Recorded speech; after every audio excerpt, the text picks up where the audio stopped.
হ্যাঁ মামুন, ওই যে করে দিয়েন, হোস্ট করে দিয়ে। ও আচ্ছা, দেন। হ্যাঁ, দেন।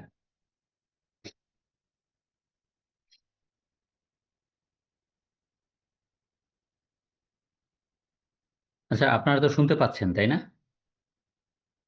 হুম। কি? জি স্যার। আচ্ছা, আজকের ক্লাসটা কিন্তু আমার যতখানি দেখি অনেক দিন পরে। তো এটা কেন হলো বুঝলাম না তো। গত সপ্তাহে তো মনে হয় ক্লাসই দেয়নি থেকে, আইসিএবি থেকে। তো আপনাদের মধ্যে কে বলতে পারবেন যে আমরা আসলে আমাদের হেডস অফ ইনকামের কতদূর পর্যন্ত শেষ হয়েছিল? আমার যতখানি মনে পড়ে বলি, আপনি খাতাটা খুলে একটু দেখেন। স্যালারি শেষ হয়ে গেছে, রেন্ট শেষ হয়ে গেছে, এবং সম্ভবত এগ্রিকালচার ইনকামও শেষ হয়ে গেছে। এখন আজকে সম্ভবত বিজনেস ইনকাম পড়ানোর কথা। একটু মিলিয়ে জি দেখ। স্যার। হুম। জি স্যার। জি স্যার। এটাই না? তাহলে ঠিক আছে। তাহলে আমাদের তিনটা হেড শেষ, এই তো। তিনটা হেড শেষ আমাদের। আজকে ইনকাম ফ্রম বিজনেস, ব্যবসা থেকে আয় আর কি। ক্লাস কয়টা শেষ হলো? কয়টা ক্লাস হলো? স্যার আপনার 3টা ক্লাস হয়েছে। তিনটা মানে 3 দিন ক্লাস হয়েছে আপনাদের সাথে মাত্র? জি স্যার। 3 দিনের প্রথম দিন তো গেল ওই যে ইনকাম ট্যাক্স ম্যানেজমেন্ট, দ্বিতীয় ট্যাক্স দিন। ম্যানেজমেন্টটা গেল, দ্বিতীয় দিন গেল স্যার ইনকাম ফ্রম এমপ্লয়মেন্ট। হুম। আর থার্ড দিন গেছে হচ্ছে গিয়ে আমাদের ইনকাম ফ্রম রেন্টাল অ্যান্ড হচ্ছে ইনকাম ফ্রম এগ্রিকালচার। ও, বুঝছি। তো খুব কম ক্লাস হয়েছে আপনাদের। তো জিজ্ঞেস করছিলাম, তখন বলে যে মানে এই সার্টিফিকেট লেভেলের টিচার তো অনেক, তাদেরকে ক্লাস দিতে গিয়ে গত সপ্তাহে মনে হয় ক্লাসই দিতে পারেনি। তা যেটা বললো আমাকে। এখন তো যাই হোক, দেখি আর কি। কারণ রোজা রোজা শুরু হয়ে গেলে তখন আবার একটু সমস্যা হবে, ক্লাসের রুটিনের ঝামেলা হয়ে যাবে। ঠিক আছে, আমরা দেখি কতটুকু পারি।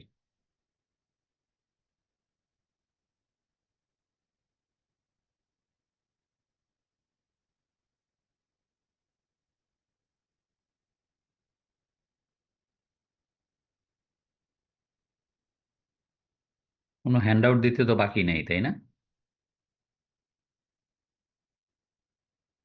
হুম।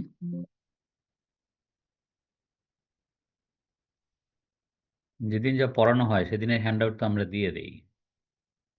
জি স্যার। হ্যাঁ, সেই অর্থে আসলে কোনো হ্যান্ড আউট বাকি নেই। তো আমরা শুরু করি। আপনি দেখেন, আপনি দেখতে পাচ্ছেন কোম্পানি ট্যাক্স অ্যাসেসমেন্ট। তার মানে কি? এই যে এটাই ইনকাম ফ্রম বিজনেস, অর্থাৎ কোম্পানির মেইন হেড অফ ইনকাম হচ্ছে বিজনেস। তো এইটা যদি আমরা ভালো করে রপ্ত করতে পারি, তাহলে আপনার দুইটা কাজ হবে। একটা হলো আমাদের ইনকাম ফ্রম বিজনেস হেডটা এখানেই শেষ হয়ে যাবে আজকেই। 2 নম্বর হলো, আজকে যদি এটা ভালোভাবে রপ্ত করতে পারি, তাহলে কোম্পানির একটা ছোট অঙ্ক আসে আপনার পরীক্ষায়, সেই অঙ্কটা আমরা করতে পারবো। স্যালারির অঙ্ক আসলে করতে পারবো, বাড়ি ভাড়ার অঙ্ক আসলে করতে পারবো, কোম্পানির অঙ্ক আসলেও করতে পারবো। এবং যখন আমার 60টা হেড পড়ানো শেষ হয়ে যাবে, তখন আমরা এক ভদ্রলোকের 60টা হেডেই ইনকাম আছে এরকম একটা অঙ্ক করাবো। বুঝতে পারছেন? কিন্তু তার জন্য পর্যাপ্ত ক্লাস পাওয়া দরকার, এবং রোজার আগেই আর কি। এর কারণ হলো রোজার সময়ের ওই ক্লাসটা হবে হয় না, মানে এই টাইমিং এর হয়ে যায়। আচ্ছা, যাই হোক, শুরু করি আর কি।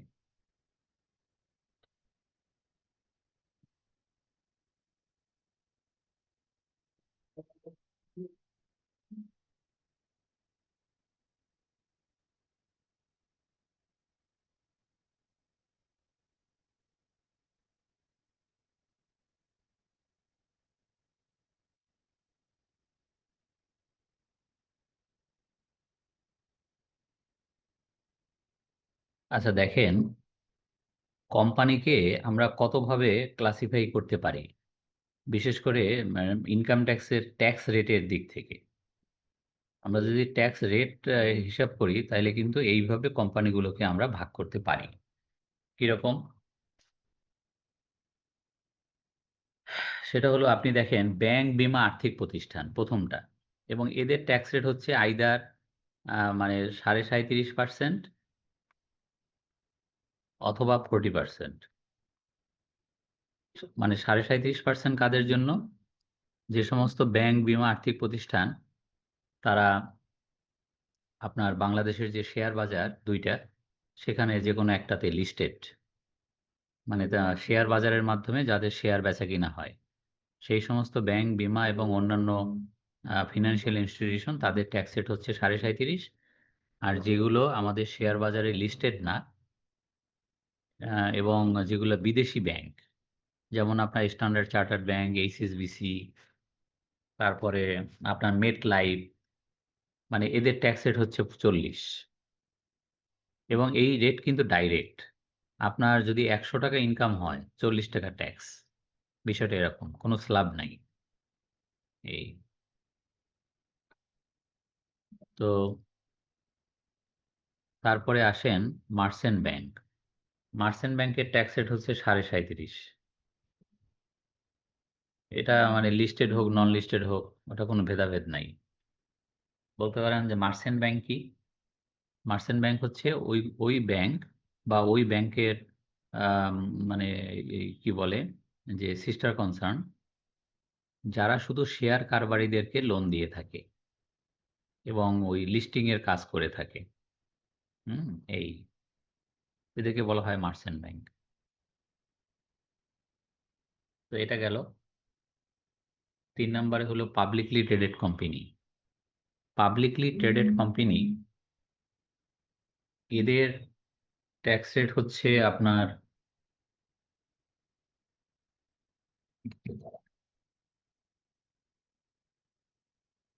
আচ্ছা, publicly traded company, listed company, এদের ট্যাক্স রেট হচ্ছে 3 রকম, 3 প্রকার। মানে সেটা আইদার 20% অথবা 22.5% অথবা 25%। কন্ডিশন আছে 3টা, ওই 3টা কন্ডিশন ফুলফিল করতে পারলে 20%। যদি একটা কন্ডিশন ফুলফিল না করে আর 2টা করে, এরকম আর কি ভেদাভেদ আছে, আমি দেখাবো আপনাকে। পাবলিকলি ট্রেডেড কোম্পানি মানে হচ্ছে লিস্টেড কোম্পানি, আর যেগুলো নন পাবলিকলি ট্রেডেড কোম্পানি এগুলো হচ্ছে প্রাইভেট লিমিটেড কোম্পানি। এদের ট্যাক্স রেট হচ্ছে আইদার 27.5 অর 25। দুইটা শর্ত আছে। শর্ত দুইটা যদি মানতে পারে কোনো কোম্পানি, তাহলে ট্যাক্স রেট হলো 25, আর যদি মানতে না পারে তাহলে 27.5। আবার মোবাইল ফোন কোম্পানির ট্যাক্স রেট হচ্ছে দুইটা, আইদার 40 অর 45। যেমন গ্রামীণ ফোন, তারপরে রবি, এরা যেহেতু শেয়ার বাজারে লিস্টেড, এই জন্য এদের ট্যাক্স রেট হচ্ছে 40। আর যে বাংলা লিঙ্ক, এদের ট্যাক্স রেট হচ্ছে 45। বুঝছেন? তারপরে দেখেন tobacco manufacturing company. Tobacco manufacturing কোম্পানির ট্যাক্স রেট হচ্ছে আপনার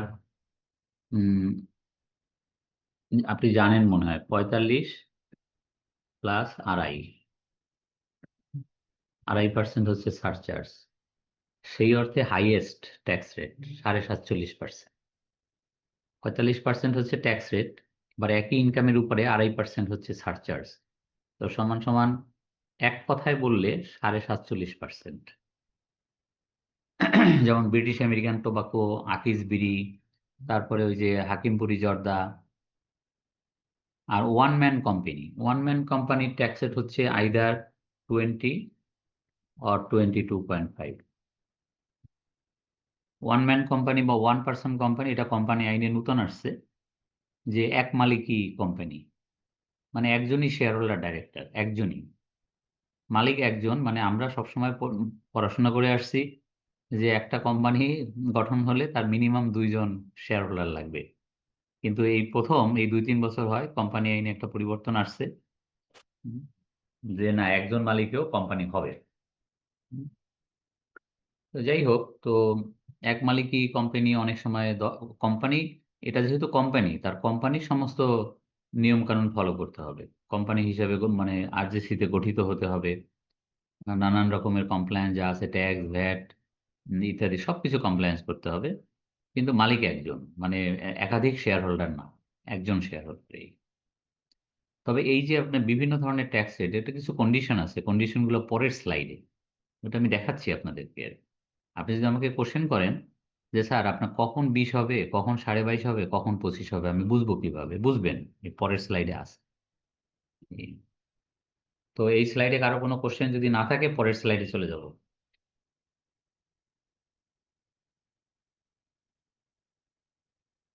এক নাম্বারটা যদি আর একটু বলতেন। হ্যাঁ, কোনটা? এক নম্বরটা স্যার। 1 নম্বরের সময় কি আপনি ছিলেন না?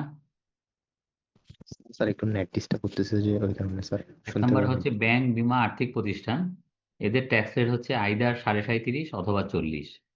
যদি শেয়ার বাজারে তালিকাভুক্ত ব্যাংক, বীমা হয় তাহলে 37.5, আর যদি না হয় তাহলে 40। বা বিদেশি ব্যাংক, বিদেশি বীমা, যেমন স্ট্যান্ডার্ড চার্টার্ড ব্যাংক, এইচএসবিসি, তারপরে মেট লাইফ ইন্স্যুরেন্স, এদের ট্যাক্স রেট হচ্ছে 40। আবার যেগুলো লিস্টেড, যেমন প্রাইম ব্যাংক, তারপর ইস্টার্ন ব্যাংক, এদের ট্যাক্স রেট হচ্ছে 37.5, যেহেতু এটা শেয়ার বাজারে তালিকাভুক্ত। শেয়ার বাজারে তালিকাভুক্ত মানে কি, যে শেয়ার বাজারের মাধ্যমে যে যে সমস্ত কোম্পানির শেয়ার বিক্রি হয়, বেচা বিক্রি হয়, এই আর কি। ঠিক আছে, এই স্লাইডে তো আর কারোর কোনো কোশ্চেন নেই। এখন আসেন, পাবলিকলি ট্রেডেড কোম্পানি বলতে কি বুঝি? পাবলিকলি ট্রেডেড কোম্পানি মানে হলো লিস্টেড কোম্পানি। লিস্টেড কোম্পানি মানে কি? লিস্টেড কোম্পানি হলো বাংলাদেশে দুইটা শেয়ার বাজার আছে, একটা হলো ঢাকা স্টক এক্সচেঞ্জ, একটা হলো চিটাগাং স্টক এক্সচেঞ্জ। তো দুইটার যে কোনো একটা স্টক এক্সচেঞ্জে যদি তাদের শেয়ার তালিকাভুক্ত হয় এবং এই শেয়ার বাজারের মাধ্যমে শেয়ার বেচা কিনা হয়, তখন ওটাকে বলা হয় publicly traded company. Publicly traded মানে হলো জনগণের মধ্যে, মানে যে শেয়ার ট্রেড হয়, আর কি বেচা কিনা হয় এই। এবং এদের ট্যাক্স রেট কম। মানে যদি পাবলিকলি ট্রেডেড না হয়, নন পাবলিকলি ট্রেডেড হয়, মানে প্রাইভেট লিমিটেড কোম্পানি হয়, তাদের ট্যাক্স রেটটা একটু বেশি। আর এদেরটা কম, তো একটু আগে দেখলেনই আপনি। প্রতিটা কোম্পানির কিন্তু 12 ডিজিটের টিন নেওয়া ম্যান্ডেটরি, বুঝছেন? এবং এই টিন তো আপনি এখন অনলাইন থেকেই সবাই মানে নিচ্ছে, এবারে ইজি হয়ে গেছে, এখন আর ইনকাম ট্যাক্স অফিসে এর জন্য যেতে হয় না। এবং এই যে 12 ডিজিটের টিন নাম্বার, টিআইএন, যেটা সিস্টেম জেনারেটেড টিন, এটা শুধু যে কোম্পানির নিতে হবে তা না, প্রত্যেক sponsor share holder, director, including the foreign share holder, তাদের জন্য কিন্তু টিন ম্যান্ডেটরি। এবং শুধু টিন ম্যান্ডেটরি না, এবং প্রতিটা company return submission mandatory every year. এবং রিটার্ন সাবমিট করার পরে তার যে পিএসআর, পিএসআর মানে proof of submission of return, মানে রিটার্নের অ্যাকনোলেজমেন্ট স্লিপ, যে রিটার্ন সে সাবমিট করছে, এই অ্যাকনোলেজমেন্ট স্লিপটা মাথার উপরে টানায় রাখতে হবে, যাতে যে কেউ অফিসে আসলে দেখতে পায় মাথার উপরে টানানো আছে যে এই কোম্পানি মানে রিটার্ন সাবমিট করে, এই আর কি।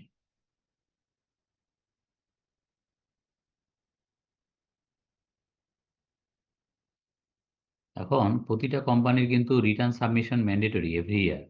এখান থেকে একটা কোশ্চেন হতে পারে আপনার এমসিকিউ, বা ওই যে মানে ট্রু ফলস হতে পারে।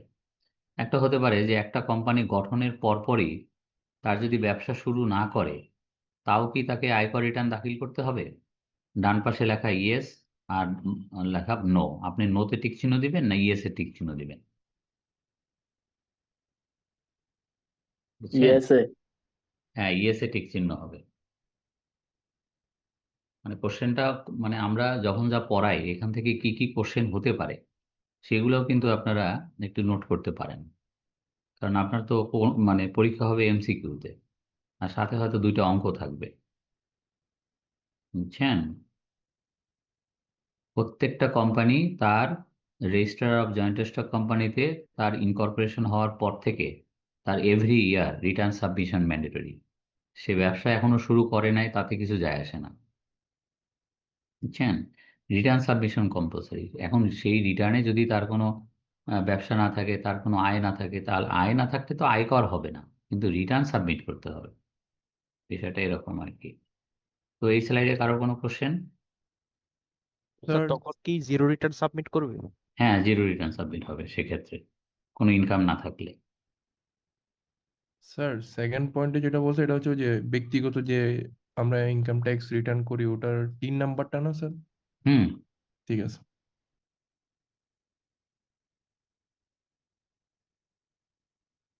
টিআইএন এর এব্রিভিয়েশন কি বলতে পারবেন?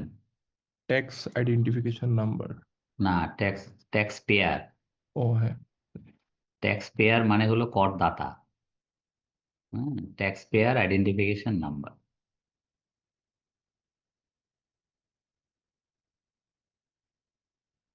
এখন আসেন last day of submission of return. একটা কোম্পানি মানে তাকে কত তারিখের মধ্যে রিটার্ন দাখিল করতে হবে? নর্মালি তার যে ইয়ার এন্ডিং, সেই ইয়ার এন্ডিং থেকে 8.5 মাসের মধ্যে রিটার্ন সাবমিট করতে হবে। মানে নবম মাসের 15 তারিখের মধ্যে। নবম মাসের 15 তারিখ মানে 8.5 মাস। তো যাদের মানে ইয়ার এন্ডিং হচ্ছে কি জুন, বাংলাদেশের সমস্ত কোম্পানির ইয়ার এন্ডিং হচ্ছে জুন, বুঝছেন, প্রাইভেট কোম্পানিগুলো। তো জুন যদি হয় ইয়ার এন্ডিং, তাহলে তাকে রিটার্ন দাখিল করতে হবে আগামী 15ই সেপ্টেম্বরের মধ্যে, 8.5 মাসের মধ্যে। আজকে কিন্তু আপনার কি মাস? জানুয়ারি মাস। তো কোম্পানি, দাঁড়ান একটু, ভুল হয়ে গেছে মনে হয়, দেখি। Within 15th of the 9th month from the end of the income year or 15th September of the assessment year, where 15th of the 9th month হয়েছে বুঝছি earlier। তো এইখানে নিচে ঠিকই আছে, লেখা ঠিক আছে। নিচে আপনার 5টা উদাহরণ দেওয়া আছে এবং এই 5টা উদাহরণ মনে হয় আমি আপনাদেরকে দেখাইছি। যে আপনাদের কি রিটার্ন পড়ানো হয়ে গেছে না? রিটার্নের উপর একটা প্রেজেন্টেশন হয়ে গেছে না?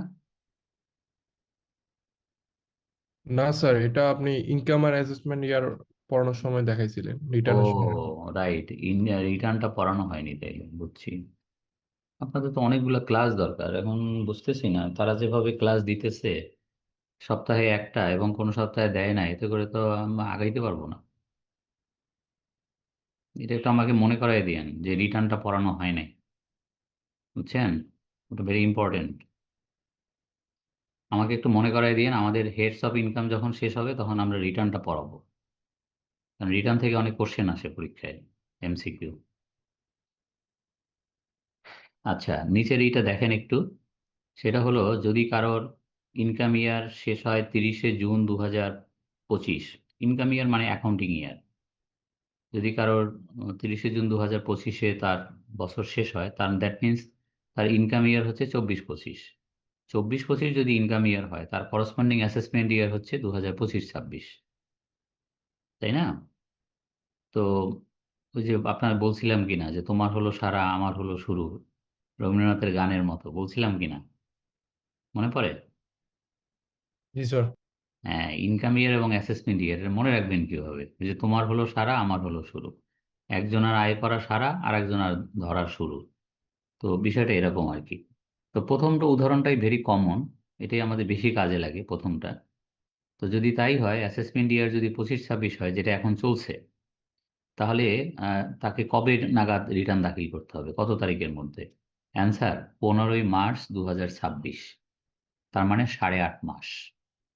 তার বছর যেদিন শেষ হয় সেখান থেকে 8.5 মাসের মধ্যে তাকে রিটার্ন সাবমিট করতে হবে। এই আর 2 নম্বরটা হচ্ছে ব্যাংক, বীমা এবং আর্থিক প্রতিষ্ঠান। ব্যাংকের ইয়ার এন্ডিং হচ্ছে ক্যালেন্ডার ইয়ার, ব্যাংকের ইয়ার হচ্ছে ক্যালেন্ডার ইয়ার 31 ডিসেম্বর। তো 31 ডিসেম্বর 2024 যদি কোনো ব্যাংকের ইয়ার এন্ডিং হয়, তার মানে তার ইনকাম ইয়ার বা অ্যাকাউন্টিং ইয়ার হচ্ছে আস্ত 2024।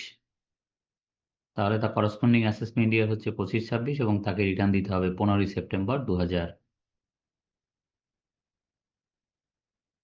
2025-এর মধ্যে। হ্যাঁ, স্যার, এই হ্যাঁ বলেন। স্যার এখানে উপরে এবং আর ডেটের ক্যালকুলেশনে তো 9.5 মাস হয়, আপনি 8.5 মাস বলছেন। না না, 8.5 মাসই হয়, আপনি ভুল করছেন। নবম মাসের 15 তারিখ মানে 8.5 মাস।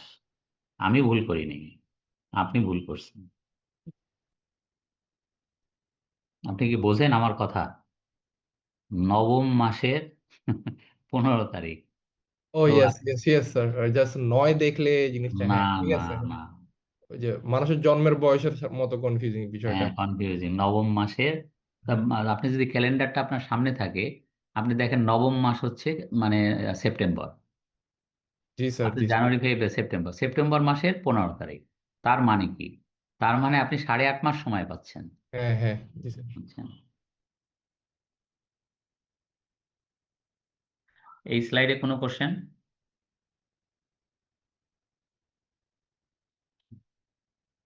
এখন আসেন যে ইনকাম ট্যাক্সের যে একটা কোম্পানি রিটার্ন সাবমিট করবে, রিটার্নের সাথে কি কি ডকুমেন্ট সাবমিট করতে হবে। নাম্বার 1 ম্যান্ডেটরি হচ্ছে আপনার অডিট রিপোর্ট, মানে অডিটেড স্টেটমেন্ট অফ অ্যাকাউন্টস। আর নাম্বার 2 হচ্ছে একটা সেপারেট কম্পুটেশন ট্যাক্সেবল ইনকাম এবং ট্যাক্স কম্পুটেশন শিট, এই দুইটা, বুঝছেন? এখন এখান থেকে কোশ্চেন আসতে পারে যে রিটার্ন মানে কোম্পানি রিটার্নের সাথে audited statement of account submit করা বাধ্যতামূলক। এটা কি ট্রু না ফলস? তা আপনি ট্রুতে টিক চিহ্ন দিবেন, বুঝছেন?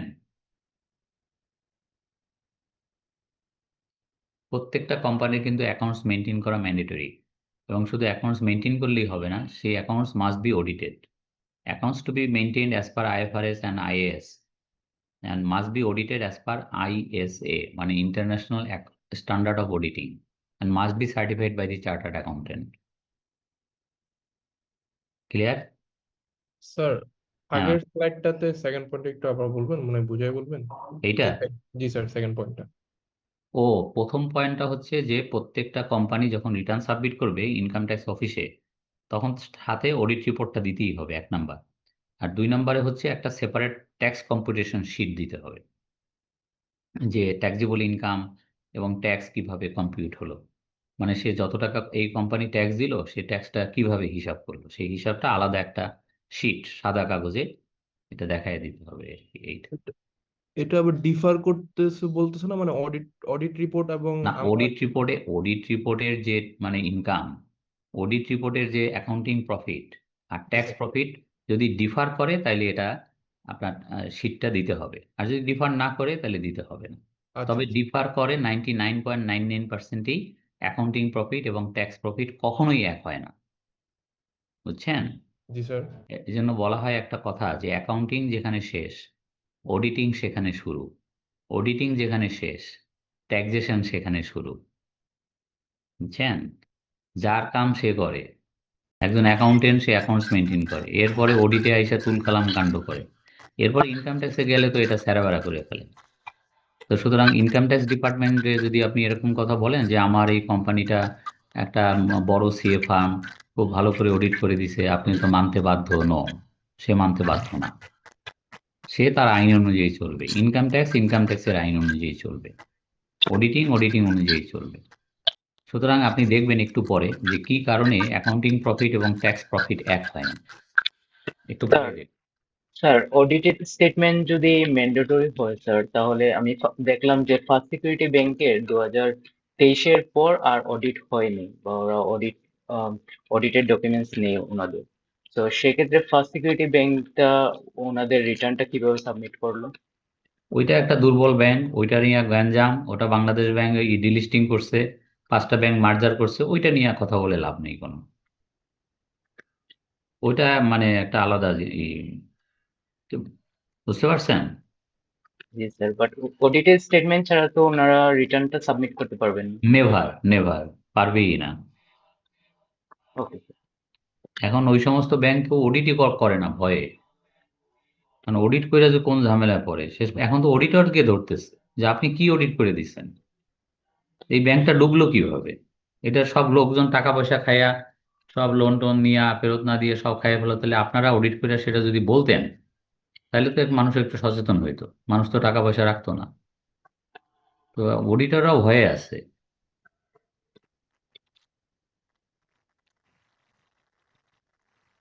এখন আসেন একটা কোম্পানি কি কি খরচ দেখাতে পারে।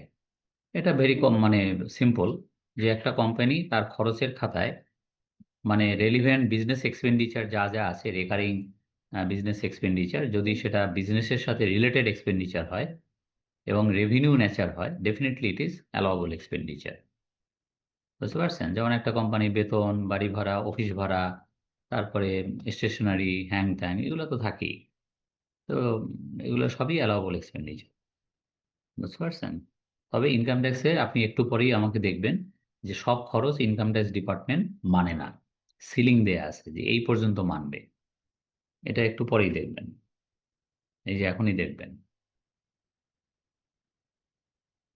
এই যদি আপনি পরীক্ষার হলে যাওয়ার আগে আপনার এই সেকশনটা আপনাকে মুখস্থ করে পরীক্ষার হলে যেতে হবে। যদি মুখস্থ করে না যান পরীক্ষার হলে, আপনি কোম্পানির যে ছোট একটা অঙ্ক আসবে পরীক্ষায় সেটা পারবেন না। তো এইরকম তো আমি কথা কোনোদিন বলি নাই আপনাকে যে একটা সেকশন মুখস্থ করতে হবে, বুঝছেন? কিন্তু এই বললাম, এখন বলতেছি, ভালোর জন্য বলতেছি।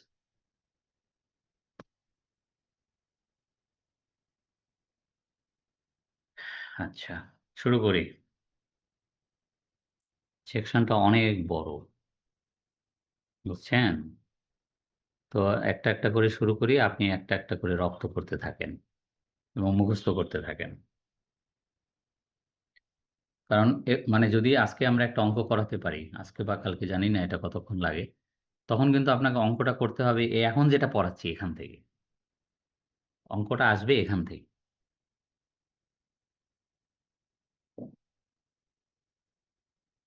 শুরু করি। আপনি তো কোশ্চেন করতেই পারবেন। আমার প্রতিটা স্লাইড শেষ হওয়ার পরে আপনাকে বলবো যে কারোর কোনো কোশ্চেন আছে কিনা, এইভাবেই পড়াচ্ছি আপনাকে। তো আপনি তখন কোশ্চেন করবেন, মাঝখানে করবেন না, মাঝপথে করবেন না, ঠিক আছে? এক নাম্বারটা দেখেন, যে কোনো পেমেন্ট যেখান থেকে ট্যাক্স কাটার কথা, সোর্সে ট্যাক্স কাটার কথা, টিডিএস করার কথা বা উইথহোল্ডিং ট্যাক্স করার কথা, তো যেমন বেতন থেকে ট্যাক্স কাটার কথা, বাড়ি ভাড়া থেকে ট্যাক্স কাটার কথা, বাড়ি ভাড়া মানে অফিস ভাড়া, এগুলো তো পড়ানো হয়ে গেছে, আপনি দেখছেন। কাটা হয়নি, তাহলে ওই খরচটা ডিসিটি মানবে না। তা ডিসিটি না মেনে কি করবে? ওই খরচটা কোম্পানি যে টাকা আয় ঘোষণা করছে ওই আয়ের সাথে যোগ করে দেবে, ওই খরচটা যোগ করে সেই বাড়তি ইনকাম যেটা হবে ওইটার উপরে ট্যাক্স করে ছেড়ে দেবে। মানে কোম্পানির বিশাল ক্ষতি হবে, বুঝছেন? তো এই যখন আমি এটা পড়াচ্ছি আপনি কিন্তু কোম্পানির কথা ভাববেন না, আপনি নিজেরে ডিসিটি ডিসিটি ভাববেন। আজকের ক্লাসে আপনি নিজেকে মনে করবেন আপনি ইনকাম ট্যাক্স ডিপার্টমেন্টে চাকরি করেন, আপনি, আপনার নাম হলো ডিসিটি, ডেপুটি কমিশনার অফ ট্যাক্সেস। আপনার কাম কি? আপনার কাম হলো কোম্পানির অ্যাসেসমেন্ট করা। অ্যাসেসমেন্ট করা মানে কি? কোম্পানির কর ধার্য করা, কোম্পানির আয় ধার্য করা, তারপরে ওই আয়ের উপরে কর ধার্য করা। তার মানে কি কোম্পানি যে আয় দেখাইছে ওইটা কি মানবো না? না। সুতরাং আপনি এখন মারমুখী ভূমিকায় কিন্তু, বুঝছেন? তাইলে আজকের ক্লাসটা আপনার বুঝতে সুবিধা হবে এবং পরীক্ষা যখন দিবেন তখনও ডিসিটি হিসেবে দিবেন। ধরো মারো কাটো, এই হলো কাজ। এক নাম্বার, সেটা হলো যে কোনো পেমেন্ট, বেতন হোক, অফিস ভাড়া হোক, স্টেশনারি পার্সেজ হোক, বা যেসব জায়গা থেকে উৎসে আয়কর কর্তন করার বিধান আছে কিন্তু কোম্পানি উৎসে আয়কর কর্তন করেনি ওই খরচটা করার সময়, কিন্তু খরচ হিসেবে দাবি করছে, তাইলে ওইটা ডিজালাও হবে। ডিজালাও হয়ে তার শোন ইনকামের সাথে যোগ হয়ে ট্যাক্স হয়ে যাবে। এটা হলো প্রথম কথা। এখন একটা কোশ্চেন আপনি করতে পারেন যে স্যার এরকম কোন কোন খাত থেকে আমাদের উৎসে আয়কর কর্তন করতে হবে, সেটা পড়ানো হয় নাই, সেটা আগামীতে পড়ানো হবে। সেটা পড়াইতে গোটা একটা মানে ক্লাস লাগবে, 52টার মতো খাত আছে উৎসে আয়কর কর্তন। 2 নাম্বার, যে কোনো পার্টনারশিপ ফার্ম বা এওপি, এওপি মানে অ্যাসোসিয়েশন অফ পার্সন, বাংলা হচ্ছে ব্যক্তি সংঘ। তো পার্টনারশিপ ফার্মের কোনো পার্টনারকে এই 4টা জিনিস দেওয়া নিষিদ্ধ। কি কি? Salary, remuneration, interest and commission. এই 4টা জিনিস কোনো পার্টনারশিপ ফার্ম তার যদি কোনো পার্টনারকে দিয়ে থাকে তাহলে এটা ডিজালাও হবে। এখন আমি কি পড়াচ্ছি? ডিজালাও। ডিজালাও মানে কি? এই খরচ ডিসিটি মানবে না। কোনটা কোনটা ডিসিটি মানবে না, কতটুকু মানবে সেটা পড়ানো হচ্ছে। তো পার্টনারশিপ ফার্ম তার পার্টনারকে 4টা জিনিস দিতে পারবে না, যদি দেয় তাহলে আপনার ডিজালাও হবে। তারপরে 3 নাম্বার, 3 নাম্বারে হচ্ছে যে আম, প্রত্যেকটা, এটা ইসে আপনার কি বলে রিটার্নের সময় এটা পড়ানো হবে আলাদাভাবে। মানে এখন প্রাইভেট জব যারা করে যারা প্রাইভেট চাকরি করে বিভিন্ন কোম্পানিতে, তারা যদি ম্যানেজারিয়াল বা এক্সিকিউটিভ পজিশনে জব করে তাহলে কিন্তু তাদের রিটার্ন সাবমিশন ম্যান্ডেটরি, এবং যত কম বেতনই হোক না কেন। এবং রিটার্ন সাবমিট করার পরে ওই রিটার্নের সাবমিট যে করছে ওইটার যে proof of submission of return মানে অ্যাকনোলেজমেন্ট স্লিপ বা প্রাপ্তি স্বীকারপত্র, ওইটা কিন্তু কোম্পানিতে সাবমিট করতে হয়। তো এখন কীরকম বিষয়টা, ধরেন একটা ছেলে মাস্টার ডিগ্রি পাশ করছে, পাশ করার পরে একটা কোম্পানিতে জব নিছে, কত টাকা বেতন? তার বেতন হলো ধরেন 25,000 টাকা বেতনে জয়েন করছে। তো সর্বসাকুল্যে তার বেতন হচ্ছে 25,000। বছরে কত? 25,000কে যদি 12 দিয়ে গুণ দেন তাহলে আসে 3 লাখ টাকা। হোয়ারাজ 3.5 লাখ টাকা পর্যন্ত কোনো ট্যাক্স নাই, করমুক্ত। কিন্তু তার বেতন যেহেতু 3.5 লাখ টাকার নিচে, তাও কি তাকে রিটার্ন দিতে হবে? উত্তর হলো ইয়েস। কেন? সে যে কোম্পানিতে জব করে তার পজিশন হচ্ছে জুনিয়র অফিসার। তো সুতরাং তাকে, সে যেহেতু একটা ম্যানেজারিয়াল বা এক্সিকিউটিভ পজিশনে জব করে, তার রিটার্ন দাখিল বাধ্যতামূলক, কিন্তু ভয় নাই, তাকে কোনো ট্যাক্স দিতে হবে না, একটা ট্যাক্সও দিতে হবে না, যেহেতু তার ইনকাম বিলো ট্যাক্সেবল।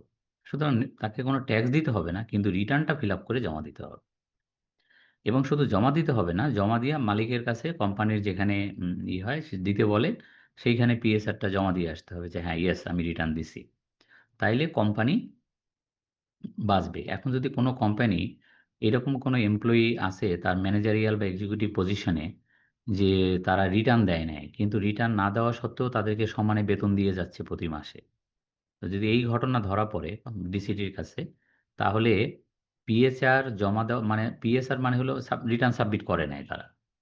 এখন একজন এমপ্লয়ি রিটার্ন সাবমিট করে নেয়, সেই অপরাধের দায় মানে কোম্পানির ঘাড়ে এসে বর্তাবে।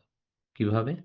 কোম্পানি তাকে যে বেতন দিছে, সেই বেতন যে খরচ হিসাবে দাবি করছে ওইটা ডিসিটি ডিসঅ্যালাউ করে দিবে। যে আপনাকে দায়িত্ব দিছি যে আপনার প্রতিটা কর্মচারী টাইমলি রিটার্ন দিল কিনা এটা আপনার দেখা, আপনি দেখেন নাই।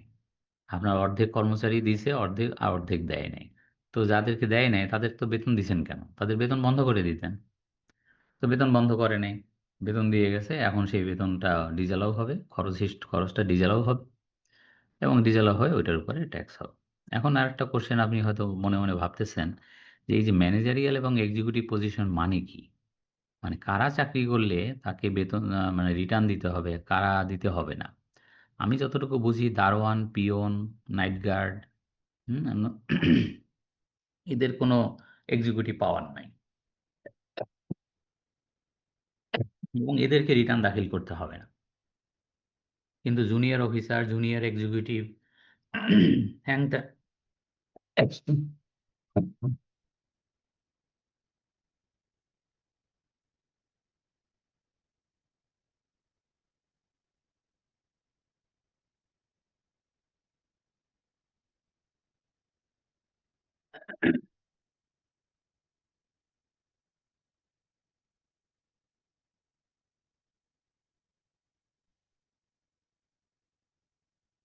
আচ্ছা,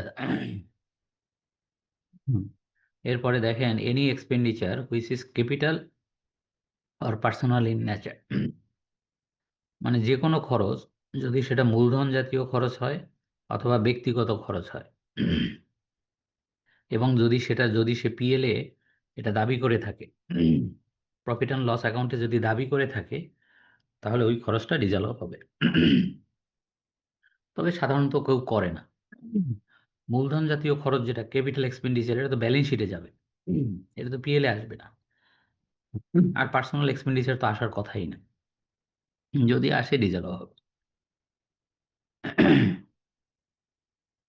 আর শেষেরটা অলরেডি মনে হয় আপনারা জানেন, সেটা হলো কোনো কোম্পানি বা কোনো এমপ্লয়ার তার কোনো এমপ্লয়িকে বছরে 20 লক্ষ টাকার বেশি পারকুইজিট দিতে পারবে না। 20 লক্ষ টাকার যতটুকু বেশি দিবে ততটুকু ডিসঅ্যালাউ হবে। এটা স্যালারি যেদিন পড়াই সেদিন বলা হয়েছিল আপনাদেরকে, এই আর কি। তো কোনো কোশ্চেন থাকলে বলেন।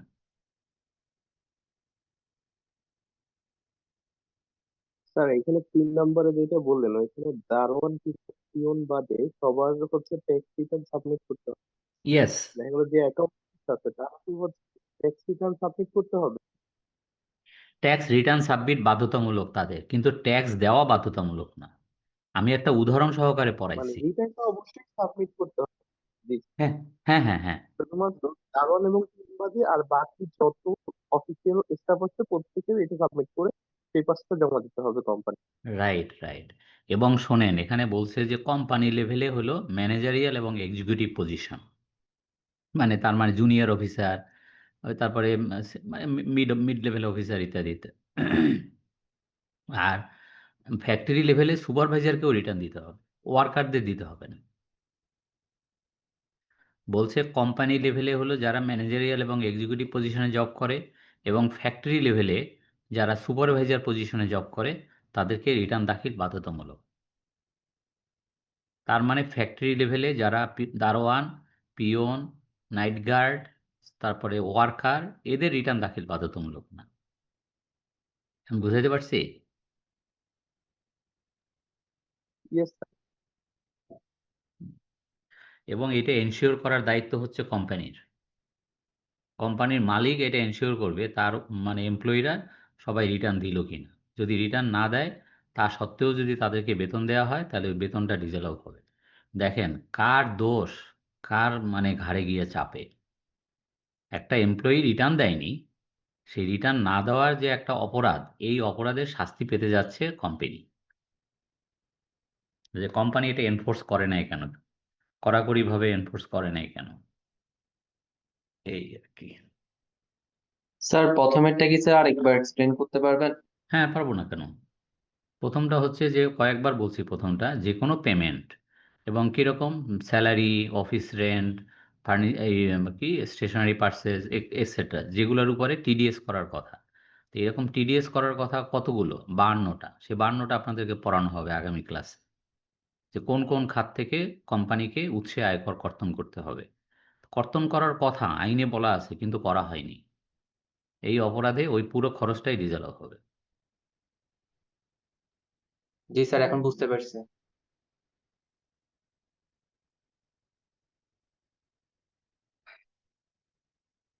এখন যদি পরীক্ষায় আসে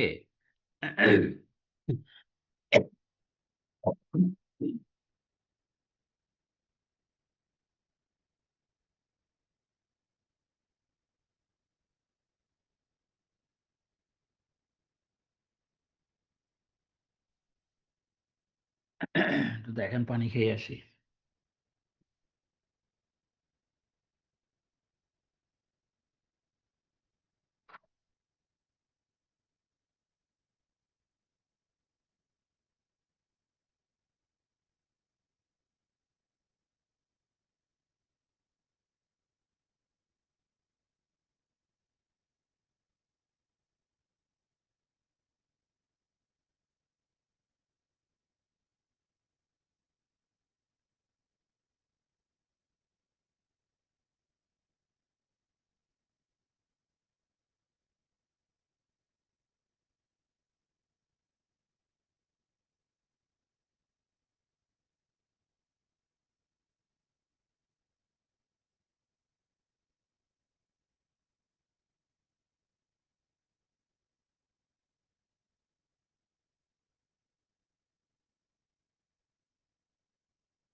যেটা বলছিলাম, ধরেন একটা এমসিকিউ যদি হয় যে পারকুইজিট 20 লাখ টাকা পর্যন্ত অ্যালাউবল এক্সপেন্ডিচার, ডান পাশের এক লেখা ট্রু অর ফলস, তা আপনি কি করবেন? হুম কি ট্রু করবেন? হবে স্যার, ট্রু। হ্যাঁ, ট্রু ট্রু। ট্রু। তো 20 লাখ টাকার বেশি যদি হয়, বেশি যতটুকু ততটুকু হলো এক্সেস পারকুইজিট। এবং যদি একটা কোম্পানি একজন এমপ্লয়িকে 22 লাখ টাকা পারকুইজিট দেয়, তাইলে আপনি অঙ্ক করার সময় কয় লাখ টাকা ডিজেলাও করবেন? স্যার 2 লাখ 2 লাখ টাকা। টাকা স্যার। 2 লাখ টাকা, হ্যাঁ। এটা বুঝছেন? স্যার স্যালারির উপর কি কোনো ধরনের টিডিএস কাটা হয়? হ্যাঁ, কাটা হয়। কেন, এটা তো আপনি স্যালারি ক্লাসে ছিলেন কিনা জানি না, এটা পড়ানো হয়েছে কিন্তু। আমরা স্যালারি যে ক্লাস ইনকাম ফ্রম এমপ্লয়মেন্ট, ওখানে কিন্তু একটা টিডিএস এর স্লাইড ছিল, যে প্রত্যেকটা কোম্পানি বা প্রত্যেকটা এমপ্লয়ার তার প্রতিটি ট্যাক্সেবল এমপ্লয়ির কাছ থেকে আপনার সোর্সে মানে অ্যাভারেজ রেটে টিডিএস করে রাখবে। আপনি 1 লাখ টাকা বেতনে জয়েন করছেন, কিন্তু 1 লাখ টাকা পাবেন না। ওখান থেকে আপনাকে ট্যাক্স কেটে হয়তো আপনাকে 92,000 টাকা দিবে বা কিছু এরকম। বুঝছেন? মুখস্থ করতে হবে, কিন্তু এই পুরো স্লাইড কিন্তু মুখস্থ করতে হবে। এখন আসেন, আরো আছে, সেকশন 55টা অনেক বড়। তারপরে আসেন যে ফ্রি স্যাম্পল।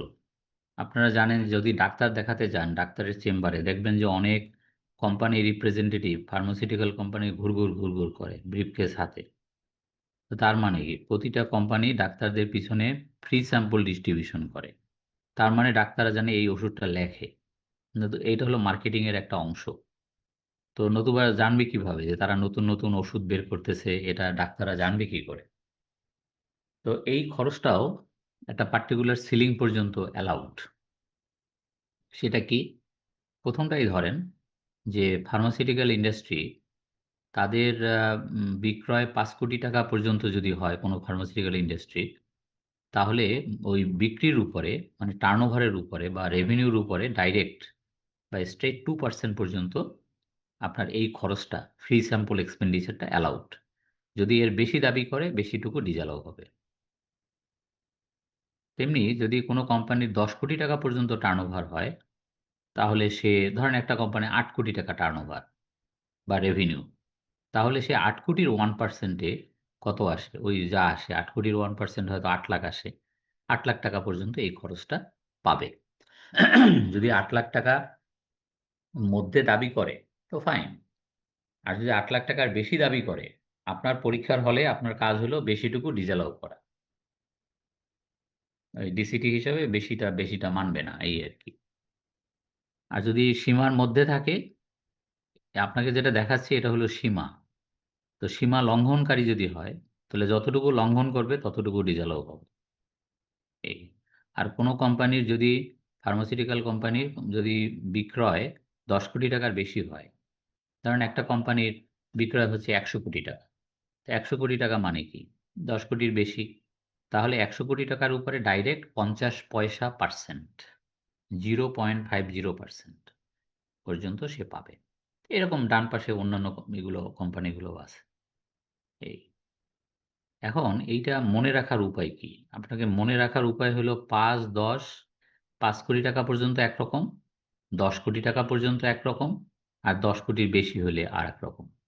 আর যদি ৫ কোটি হয় তাহলে ২, ২ এর অর্ধেক ১, ১ এর অর্ধেক ৫০ পয়সা। এইভাবে মনে রাখতে সুবিধা হয় আরকি। স্যার এখানে কি আপনার প্রথম 5 কোটির উপরে 2% এরপর এরকম কোনো বিষয় আছে স্যার? জি না, জি না। এইজন্য আপনি যাতে এই কোয়েশ্চেন করতে আমারে না পারেন, এইজন্য সব জায়গায় আমি কষ্ট কইরা স্ট্রেইট, স্ট্রেইট, ঠিক স্ট্রেইট, আছে। ডাইরেক্ট, ডাইরেক্ট, ডাইরেক্ট এরকম লিখে দিচ্ছি। যাতে আমারে কেউ ঐরকম কোয়েশ্চেন করতে না পারে। এবং আমি যে উদাহরণ দিছি, সেখানে পরিষ্কার করে বলে দিচ্ছি। পরিষ্কার করে। যে একটা কোম্পানির ৮ কোটি টাকা হলো টার্নওভার। তাহলে ৮ কোটি টাকার উপরে ডাইরেক্ট 1%। বলছি কিনা আপনাকে? শুনছেন কিনা? কি? জি স্যার। কাইয়ুম? জি তাহলে স্যার। আপনি যদি শুনে থাকেন তাহলে এরকম কোয়েশ্চেনটা করলেন কেন আমাকে? আমি তো আপনাকে এইভাবে পড়াইনি যে একটা কোম্পানির যদি 8 কোটি টাকা টার্নওভার হয় তাহলে প্রথম 5 কোটি টাকার উপরে 2%, পরের 3 কোটি টাকার উপরে 1%। কই, এভাবে তো পড়ানো হয়নি। Sorry sir, sorry sir.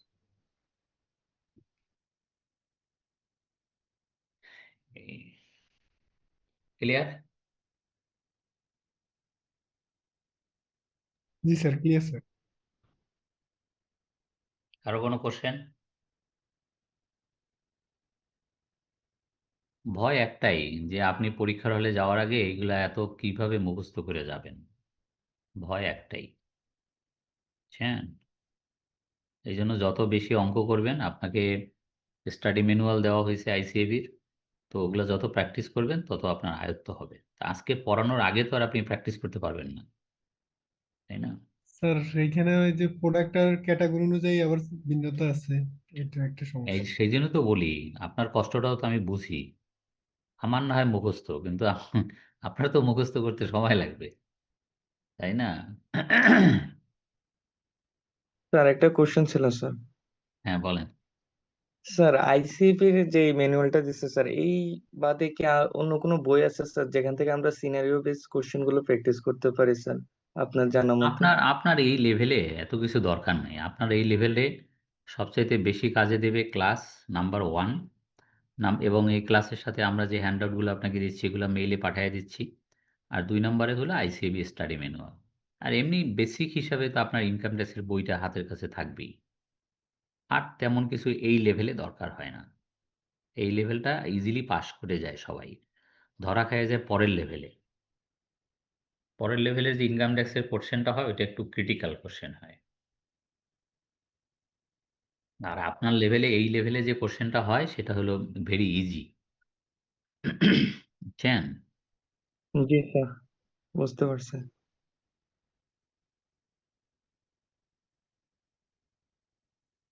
এখন আসেন এন্টারটেইনমেন্ট, বাংলা হচ্ছে আপ্যায়ন। একটা কোম্পানি আপ্যায়ন বাবদ খরচ করতেই পারে। মানে ক্লায়েন্ট আসবে, মানুষ আসবে, চা বিস্কিট খাওয়াবে, স্বাভাবিক এটা। এখন এই চা বিস্কিট যে খাওয়াবে কত টাকার পর্যন্ত খাওয়াইতে পারবে সেটার একটা সীমা বেঁধে দেয়া আছে। সেটা কি? তার প্রফিটের প্রথম 10 লক্ষ টাকা পরে 4%, বাকিটার উপরে 2%। তো এইভাবে যতটুকু আসে ততটুকু পর্যন্ত অ্যালাউড। আর যদি সে এই সীমার মধ্যে দাবি করে থাকে তো ফাইন, মানে তাহলে আর কিছু ডিসঅ্যালাউ হবে না, কোনো ক্ষতি হবে না। আর যদি সীমা লঙ্ঘন করে তাহলে তার বাকিটুকু ডিসঅ্যালাউ হবে, ডিসঅ্যালাউ হয়ে বাকিটুকুর উপরে কিন্তু ট্যাক্স দিতে হবে। এই আর কি। তো এটা গেল এই। তারপরে 2 নম্বরে হচ্ছে হেড অফিস এক্সপেন্ডিচার। এটা বিদেশি কোম্পানি, তাদের বাংলাদেশে যদি কোনো ব্রাঞ্চ অফিস, লিয়াজ অফিস এগুলো থাকে তাহলে তারা এই নামে একটা খরচ, ইন্ট্রা গ্রুপ এক্সপেন্ডিচার বা হেড অফিস এক্সপেন্ডিচার, এই নামে একটা খরচ তারা পায়, লিগ্যালি পায়। তো সেটা কতটুকু পাবে? সেটা পাবে হলো যে নেট প্রফিট যেটা শো করবে তারা, ওই শোন নেট প্রফিটের 10% পর্যন্ত অ্যালাউড। তেমনিভাবে রয়্যালটি বা টেকনিক্যাল নো হাউ ফি, এইটাও বলছে যে ডিসক্লোজ নেট প্রফিটের 15% অথবা বিজনেস টার্নওভারের 6%। এই দুইটার মধ্যে যেটা কম, ছোট, সেটুক পর্যন্ত অ্যালাউড। এখন চিন্তা করে দেখেন যে একটা কোম্পানি সে যে প্রফিট শো করলো সে প্রফিটের 15%, আর সে যে টার্নওভার শো করলো মানে রেভিনিউ বা বিক্রয় শো করলো যেটা, সে বিক্রয়ের উপরে 6%। এই দুইটা করে মানে কম্পেয়ার করে দেখতে হবে কোনটা ছোট। সেই পরিমাণ টাকা পর্যন্ত তারা পাবে। হুম, সেই পরিমাণ টাকা পর্যন্ত রয়্যালটি বা টেকনিক্যাল নো হাউ ফি, এটা অ্যালাউবল এক্সপেন্ডিচার। তো এই স্লাইডে কোনো কোশ্চেন?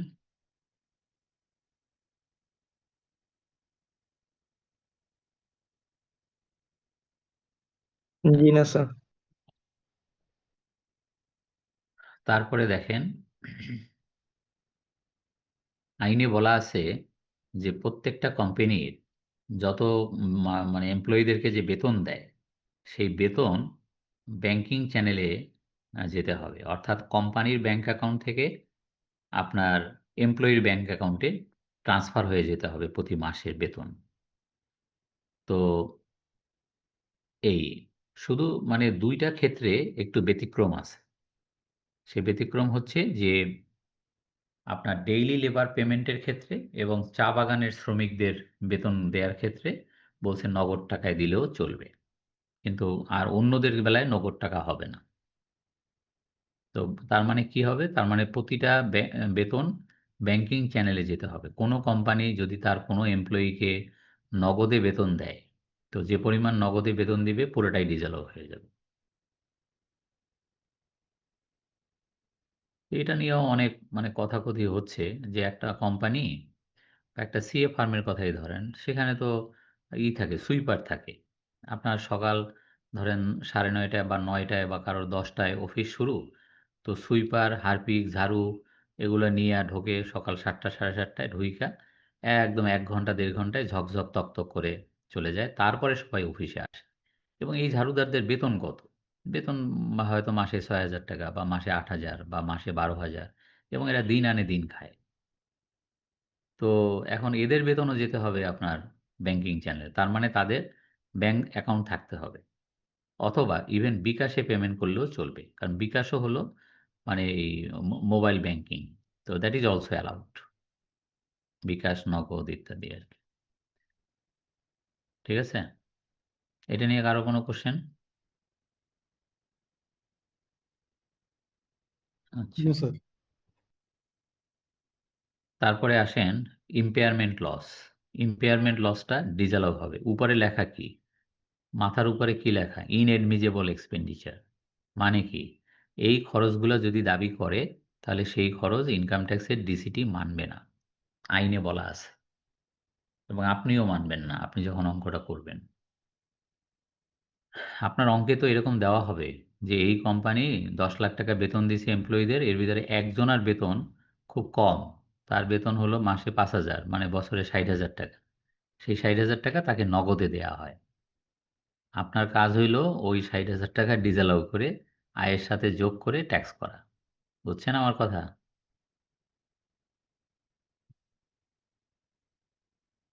আচ্ছা, তারপরে আসেন ইম্পেয়ারমেন্ট লস। ইম্পেয়ারমেন্ট লস মানে কি? বাংলা হচ্ছে ধারণাগত ক্ষতি। ধারণাগত ক্ষতি মানেটা কি? ধরেন একটা মেশিন, এটা দীর্ঘদিন যাবৎ মানে ফ্যাক্টরিতে সার্ভিস দিচ্ছে, এবং এটার উপরে ডেপ্রিসিয়েশন ক্যালকুলেশন হচ্ছে, রিটার্ন অন ভ্যালু ক্যালকুলেশন হচ্ছে, সব কিছু ঠিক আছে। কিন্তু মেশিনটা হঠাৎ অকেজো হয়ে পড়ছে, বুড়া হয়ে গেছে, এবং এটা জুতসইও হচ্ছে না। নতুন মেশিন এসে গেছে জার্মানি থেকে, এখন এটাকে অবসোলেট ঘোষণা করছে। হুম, এবং এটা ধরে নিছে যে এটা একটা মানে এটা যেহেতু বুড়ো হয়ে গেছে, এটা যেহেতু আর মানে টানতে পারতেছে না, তো এটা এটার একটা লস, ইম্পেয়ারমেন্ট লস মানে ধারণাগত লোকসান একটা চার্জ করে দিছে, মানে ইসে পিএল অ্যাকাউন্টে ইম্পেয়ারমেন্ট লস। ইম্পেয়ারমেন্ট লসটা অ্যাকাউন্টিংয়ে অ্যালাউড, আইএফআরএস অনুযায়ী অ্যালাউড, বাট ইনকাম ট্যাক্সে নট অ্যালাউড। ইনকাম ট্যাক্সে আপনি এরকম ধারণাগত ক্ষতি বলে, ইম্পেয়ারমেন্ট লস বলে কোনো মানে এক্সপেন্ডিচার আপনি দাবি করতে পারবেন না। কেন পারবেন না? এটা তো আপনার এক্সপেন্ডিচার হয় নাই। আপনার মেশিন পুরানো হয়েছে, তো কি হয়েছে? মেশিন পুরানো হয়েছে, মেশিন বিক্রি করে দেন, লোহা লক্করের দামে বিক্রি করেন। বিক্রি করে এখন রিটার্ন অন ভ্যালু কত আছে? ধরেন 10 টাকা। এটা এটা কেনা হয়েছিল সে 200 টাকা দিয়ে বা 500 টাকা দিয়ে। দীর্ঘদিন ইউজ করতে করতে করতে এটার ভ্যালু এখন মানে ডিমিনিশিং ভ্যালুতে এটা এখন 10 টাকা হচ্ছে রিটার্ন অন ভ্যালু বা বুক ভ্যালু। এখন এটা যদি লোহা লক্করের দামে আপনি 2 টাকায় বিক্রি করে দেন, তখন 8 টাকা হবে business loss. That then it is allowed. কিন্তু আপনি ডিসপোজ অফ করবেন না, আপনি মেশিন রেখে দেবেন আর বলবেন যে এটা ধারণাগত ক্ষতি, মানে 8 টাকা বা 10 টাকা, এটা ফেলাইয়েই দিতে হবে। ফেলাই দিতে হলে ফেলাই দেন, দিয়ে তারপরে অ্যাকাউন্টিং ট্রিটমেন্ট দেন। তো সেটা না হলে এটা হবে না। আচ্ছা, গেল। এরপরে আসেন ওভারসিজ ট্রাভেলিং। মানে অনেক সময় মানে কোম্পানি বিভিন্ন সময় আপনার কোম্পানির কাজে, ব্যবসার কাজে বিদেশে যায়। নরমালি এমডি সাহেব যায়, জেনারেল ম্যানেজার যায় ইত্যাদি। যারা উপরের দিকে চাকরি করে তারা অনেক সময় যায়। তো সেই যে যায় এবং এই বাবদ যে খরচটা হয় সেটা তো ডেফিনিটলি বিজনেস এক্সপেন্ডিচার। ব্যবসার কাজে যেহেতু যাচ্ছে। কিন্তু ওই বাবদ যে খরচটা হয় সেটা কতটুকু পর্যন্ত অ্যালাউড? সেখানে বলছে যে বিজনেস টার্নওভার যেটা সেটার 50% পর্যন্ত অ্যালাউড। মানে ওই বিজনেসের যে রেভিনিউ বা বিক্রয়, সেই বিক্রয়ের উপরে 0.50% পর্যন্ত যা আসে ওইটুকু পর্যন্ত অ্যালাউড, বাকিটুকু টু বি ডিসঅ্যালাউড। এই এটা গেল 3 নাম্বার। 4 নাম্বারে হচ্ছে যে কোনো কোম্পানি তার কোনো শেয়ার হোল্ডার ডাইরেক্টরকে কোনো ধরনের কমিশন বা ডিসকাউন্ট দিতে পারবে না। যদি কমিশন বা ডিসকাউন্ট দেয় দ্যাট ইজ টু বি ডিসঅ্যালাউড, নিষিদ্ধ, দিতে পারবে না। আচ্ছা, এইখানে লাস্টে একটা কথা বলছে, এটা এবারের বাজেটে আসছে, কেয়ারটেকার গভর্নমেন্টের বাজেটে এটা আসছে। সেখানে একটা মানে এটা একটু কষ্টকর, আপনার বুঝতে একটু কষ্ট হবে। আচ্ছা আপনার বলি, এই প্রথম যে 1 2 3 4 এটা নিয়ে কোনো কোশ্চেন? স্যার ইম্পেরিমেন্ট লস নিয়ে একটা ছিল, হুম, এটা তো তাইলে আপনার ডেপ্রিসিয়েশন আর এই যে ইম্পেরিমেন্ট লস, এটা দুইটা আলাদা বিষয়। হ্যাঁ আলাদা বিষয় তো বটেই। মানে ডেপ্রিসিয়েশন ডেপ্রিসিয়েশনটা তো হচ্ছে, এলাও। হ্যাঁ ডেপ্রিসিয়েশন অ্যালাউ। ডেপ্রিসিয়েশন হচ্ছে যে একটা মেশিন চালু অবস্থায় থাকলে তার কিছু উইয়ার অ্যান্ড টিয়ার হয়, তো ডিপ্রিসিয়েট করে, ভ্যালু ডিপ্রিসিয়েট করে ইউজের ফলে, that is allowable expenditure. But impairment loss মানে ধারণাগত ক্ষতি, it is not allowable expenditure. জি স্যার, থ্যাংক ইউ বুঝছেন? স্যার। তো 1 2 3 4 নিয়ে তো কারো কোনো কোশ্চেন নাই, তাহলে আমি 5 নাম্বারে যাই। 5 নাম্বারটা জটিল। আচ্ছা দেখেন, এখানে বলছে যে, যেটা বলছে সেটা পরে বলি। এখানে কি বলছে, আগে আমি একটা উদাহরণ দিই। যদি আপনি 5 নাম্বারটা বুঝতে হয়, তাহলে আপনার একটা উদাহরণ দিয়ে আপনাকে বোঝাতে হবে, নইলে আপনি এটার মাথা মুন্ডু কিচ্ছু বুঝবেন না। বুঝছেন? তো আসেন একটা উদাহরণ দিয়ে দেখাতে পারি কিনা দেখি। ধরেন একটা কোম্পানির এক্সপেন্ডিচার হচ্ছে এক্সপেন্ডিচার হচ্ছে আম 10 কোটি। হুম? এখন বলছে যে যদি other than salary, rent and র মেটেরিয়াল, এখন ধরেন এখান থেকে ওই 3টা বাবদ, স্যালারি, রেন্ট এবং র মেটেরিয়াল পারচেজ যেটা করছে, ওইটা বিবেচনার বাইরে। মানে if more than 50% of the expenditure made other than banking channel, তার মানে ওইখানে ধরেন 3 কোটি খরচ হলো ওই 3টা হেডে, স্যালারি, রেন্ট এবং মানে কাঁচামাল ক্রয়, ওই 3টা বিবেচনার বাইরে। তো ওই 3টাকে যদি বাদ দিই তাহলে একটা কোম্পানির হলো 7 কোটি টাকা হলো খরচ। এখন এই 7 কোটির 50%, মানে যদি 50% এর বেশি তারা নগদে আদার দ্যান ব্যাংকিং চ্যানেল খরচ করে, তো ধরেন এই 7 কোটির মধ্যে তারা ক্যাশে খরচ করছে 5 কোটি, আর ব্যাংকিং চ্যানেলে খরচ করছে 2 কোটি। এই মোট 7 কোটি টাকা খরচ করছে। ভালো কথা। তো এখন এক্সপেন্ডিচার 3টা খরচ বাদে তাদের এক্সপেন্ডিচার হলো 7 কোটি।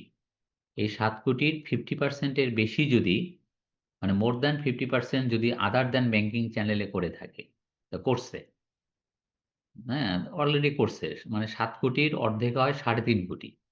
3.5 কোটি টাকা পর্যন্ত যদি ক্যাশে খরচ করত, তাহলে এই ক্ষতি হতো না। 5 নম্বরে যে ক্ষতিটা এখন হবে সেই ক্ষতিটা হতো না। তো করে ফেলছে কি, আদার দ্যান ব্যাংকিং চ্যানেল মানে নগদে খরচ করছে মানে 5 কোটি, তার মানে এটা ব্রেক করে ফেলছে, মানে 50% পর্যন্ত করলে কোনো অসুবিধা ছিল না। তা করছে, এখন কি হবে? এখন যেটা হবে, then 25% of the expenditure other than banking channel will be disallowed. মানে এই 5 কোটি টাকা যে মানে খরচ করছে আদার দ্যান ব্যাংকিং চ্যানেল, এই 5 কোটি টাকা 25%, তার মানে এখানে 1.25 কোটি টাকা মানে ডিসঅ্যালাউ হবে। 1.25 কোটি টাকা এখন ডিসঅ্যালাউ হয়ে কোম্পানির ইনকামের সাথে যোগ হয়ে ট্যাক্স হয়ে যাবে। বুঝছেন? স্যার এটা কি ডিরেক্ট 25%? ডিরেক্ট 25%। বুঝছেন?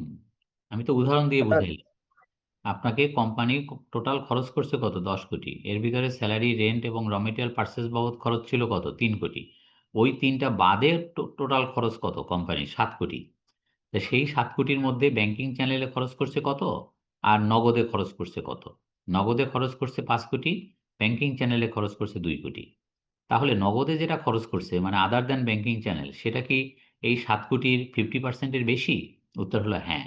যদি 50%-এর বেশি হয় তাহলে বলছে যে নগদে যেটা খরচ করছে ওই মানে 50%-এর বেশি যেটা খরচ করছে, মানে টোটাল এক্সপেন্ডিচার যেটা, মানে 25% যে ট্যাগ হবে মানে যোগ হবে, সেটা হলো on expenditure other than banking channel. তো expenditure other than banking channel হচ্ছে 5 কোটি। তো 5 কোটি 25%-এ হয় 1.25 কোটি, মানে 1,25,00,000 টাকা। 1,25,00,000 টাকা ডিজেলও হয়ে যাবে। তার মানে স্যার এনবিআর এই যে 25% এক্সপেন্স হিসেবে অ্যালাউ করতেছে না স্যার। হ্যাঁ কি? মানে এনবিআর এই যে 5 কোটি টাকার ভিতরে 25% রে যে এই টাকাটা খরচ করছে এটারে এক্সপেন্স হিসেবে অ্যালাউ করতেছে না। না, করতেছে না। জি স্যার। স্যার এই যে স্যার ইনঅ্যাডমিসিবল হলো 1,25,00,000, হ্যাঁ, স্যার এটা কি টোটাল ইনকামের সাথে কি যে যোগ হয়ে ট্যাক্সেবল হবে? Right, right. স্যার যদি ক্যাশ 3 কোটি হতো তাইলে কি এটা আর আসতো এখানে? না, আসতো না। 3.5 কোটি পর্যন্ত আসতো না।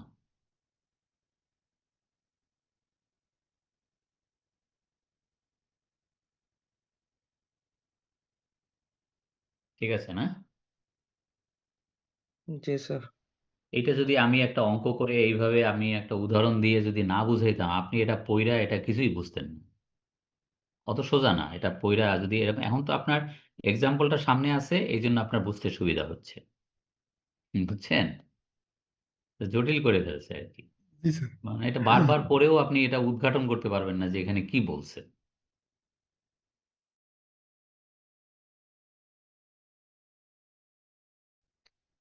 কিন্তু এগুলো সব মুখস্থ করতে হবে। দেখেন, any payment by of any rent, মানে বাড়িওয়ালাকে যদি অফিস ভাড়া দেওয়ার সময় সেই ভাড়া থেকে 10% ট্যাক্স কাটতে হবে, এটা তো আপনি জানেন, এটা পড়ানো হয়েছে। কিন্তু 10% কাটার পরে বাকি যে 90% বাড়িওয়ালাকে কিন্তু চেকের মাধ্যমে বা পে অর্ডারের মাধ্যমে বা ব্যাংকিং চ্যানেলে, মানে বাড়িওয়ালার ব্যাংকের পাঠাবে, আপনার কোম্পানির ব্যাংক অ্যাকাউন্ট থেকে বাড়িওয়ালার ব্যাংক অ্যাকাউন্টে চলে যেতে হবে প্রতি মাসের ভাড়া। এটাই নিয়ম। এই নিয়মের যদি ব্যত্যয় হয় তাহলে ওইটা ডিজেলাও হবে। যেমন একটা সিএ ফার্ম তার অফিস ভাড়া কত? অফিস ভাড়া 1,00,000 টাকা। তো বাড়িওয়ালাকে পেমেন্ট করার সময় সে তো 10%-এ 10,000 টাকা কাটবে, বাকি 90,000 টাকা ব্যাংকিং চ্যানেল দিতে হবে। এটা যদি নগদে দেয়, বাড়িওয়ালা ধরেন একটা ফ্লোর উপরে থাকে, যাই বাড়িওয়ালার নগদে দিয়ে আসি, তো কাম শেষ, ডিজেলাও। নগদ টাকায় বাড়ি ভাড়া মানে অফিস ভাড়া পরিশোধ করা যাইবে না। যদি হয় তাহলে ওই ওই খরচটা ডিজেলাও হবে। কথা শেষ। স্যার ব্যাংকিং চ্যানেল বলতে এখানে অ্যাকাউন্ট পে চেকের মাধ্যমে দিতে হবে। জি না, ব্যাংকিং চ্যানেল মানে হলো আপনি অ্যাকাউন্ট পেয়ে চেক দিতে পারেন, তাকে পে অর্ডার দিতে পারেন, তাকে তার ব্যাংক অ্যাকাউন্টে ডাইরেক্ট পাঠিয়ে দিতে পারেন। আপনার ব্যাংকে স্ট্যান্ডিং ইনস্ট্রাকশন দিয়ে রাখতে পারেন যে প্রতি মাসের 1 তারিখে বা 5 তারিখে বাড়িওয়ালাকে এই পরিমাণ টাকা বাড়িওয়ালার ব্যাংক অ্যাকাউন্টে চলে যাবে আপনার ব্যাংক অ্যাকাউন্ট থেকে। আপনার কিছু করতে হবে না। স্ট্যান্ডিং ইনস্ট্রাকশন বলে এটাকে। বুঝছেন? জি স্যার। এটা করা যায়। যেমন আমার ব্যাংকে একটা ডিপিএস আছে, 5,000 টাকার একটা ডিপিএস আছে। আমি ব্যাংকে স্ট্যান্ডিং ইনস্ট্রাকশন দিয়ে আসছি, ওরা লিখে রাখছে কম্পিউটারে। তো এখন ওই প্রতি মাসের 1 তারিখে আমার ব্যাংক অ্যাকাউন্ট থেকে আমারই একটা ডিপিএস অ্যাকাউন্টে প্রতি মাসে 5,000 টাকা চলে যাচ্ছে, আমাকে ব্যাংকে যেতে হয় না। কি বুঝাতে পারছি? হুম, জি স্যার। এই আর কি।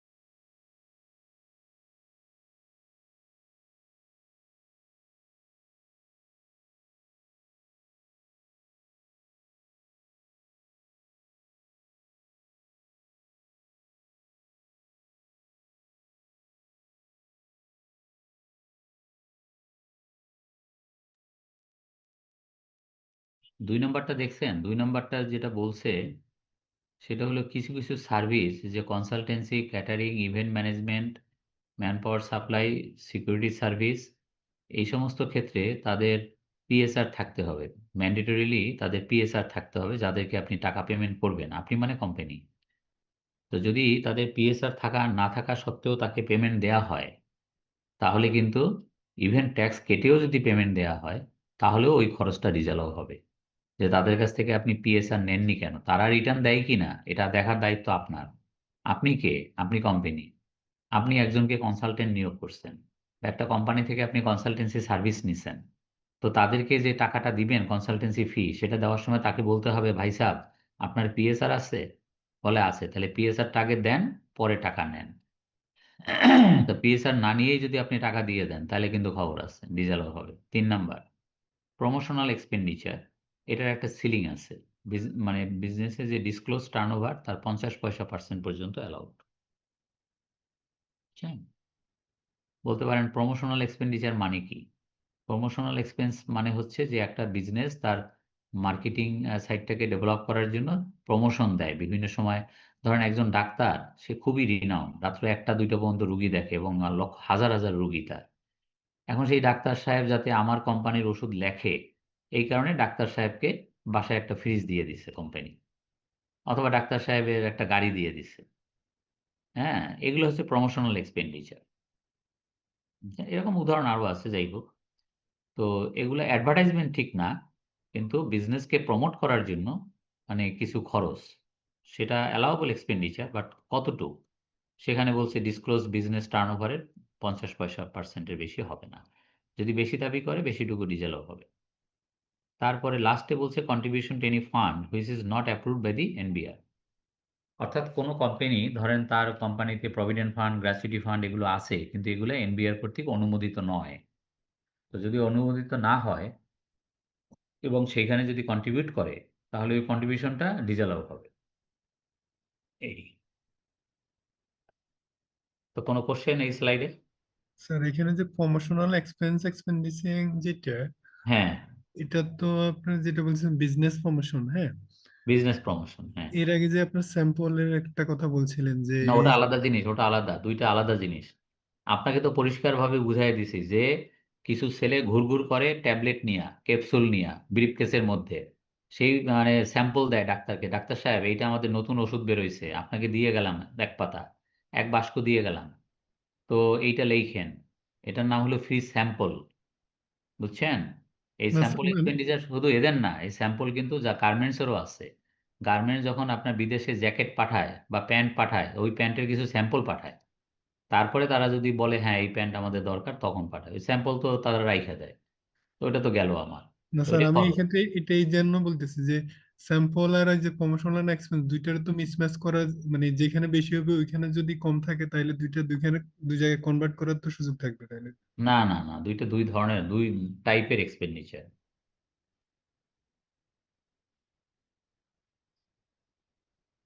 বুঝছেন? জি স্যার। এই,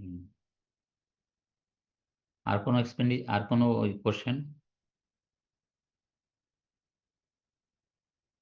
মুখস্থ মুখস্থ, বুঝতেই পারতেছেন আপনার কত কষ্ট হবে। শেষই হচ্ছে না 55 ধারা।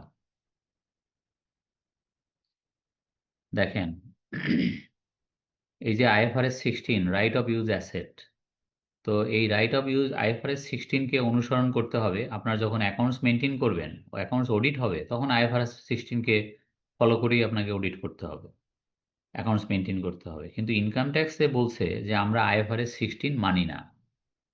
তার মানে কি? আইএফআরএস 16 জানেন কিনা আগে সেইটা পড়ায়নি আগে। সেটা হলো, ধরেন মানে একটা কোম্পানি, সে একটা তার অফিস ভাড়া, একটা ফ্লোর ভাড়া নিছে। তো ভাড়া নিছে কত টাকায়? তো ভাড়া নিছে 10 লাখ টাকা করে মাসে। বাড়িওয়ালাকে এখান থেকে 10% ট্যাক্স কেটে বাকি 9 লাখ টাকা করে পেমেন্ট করে যাচ্ছে চেকের মাধ্যমে বা ওই ব্যাংকিং চ্যানেলে, ওগুলো ঠিক আছে। কিন্তু আপনার আইএফআরএস 16 বলছে যে ওই যে ফ্লোরটা আপনি ব্যবহার করেন, ওইটা নাকি আপনার ফ্লোর, ওইটা নাকি আপনার সম্পত্তি, ওইটা নাকি আপনার ব্যালেন্স শিটে অ্যাসেট সাইডে দেখাইতে হবে। এখন মানে বাড়িওয়ালাও তার ওই বিল্ডিংটা তার অ্যাসেট দেখাচ্ছে অ্যাসেট হিসাবে, আর আমিও দেখাচ্ছি। আমি কে?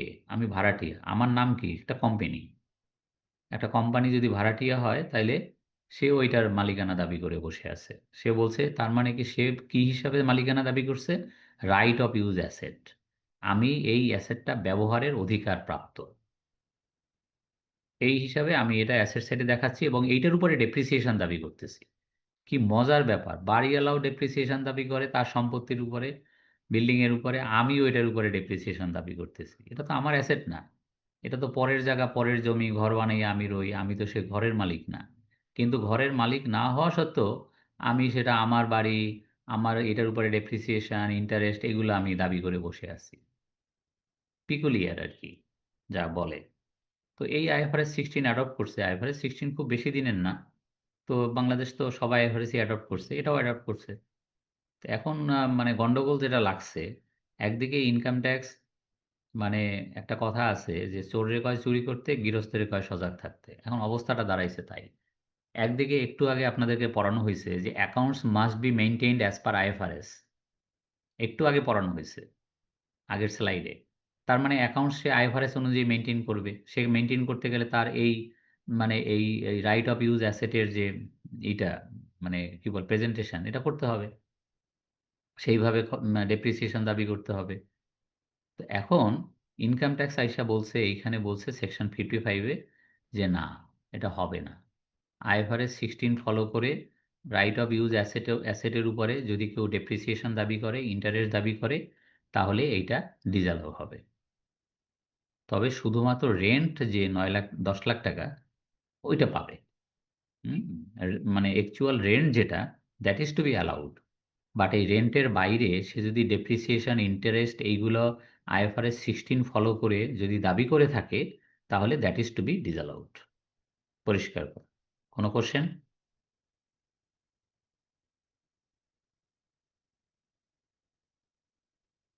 এক নম্বরটা নিয়ে কোনো কোশ্চেন? না স্যার।